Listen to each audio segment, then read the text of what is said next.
মানবতাবিরোধী অপরাধে মৃত্যুদণ্ডপ্রাপ্ত জামাতের আমির মতিউর রহমান নিজামীর আপিলের শুনানিতে রাষ্ট্রপক্ষের যুক্তি উত্থাপন শেষ। আগামীকাল আসামিপক্ষের পাল্টা যুক্তিতর্কের মধ্য দিয়ে শেষ হবে এ মামলার আপিলের কার্যক্রম।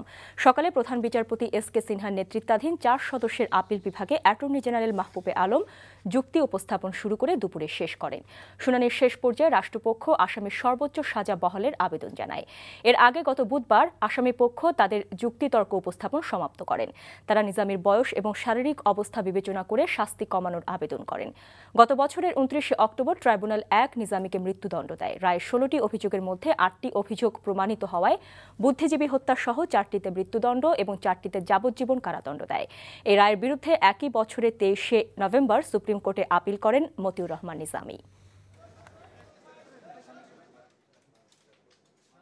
আমি আমার বক্তব্য আজকে সমাপ্ত করেছি এবং আমি আমার বক্তব্যে বলেছি যে 4টি চার্জে ওনাকে মৃত্যুদণ্ড দেওয়া হয়েছে এবং এই মৃত্যুদণ্ড যাতে বহাল থাকে আমি সেই জন্যভাবে জোরালো আমার বক্তব্য রেখেছি।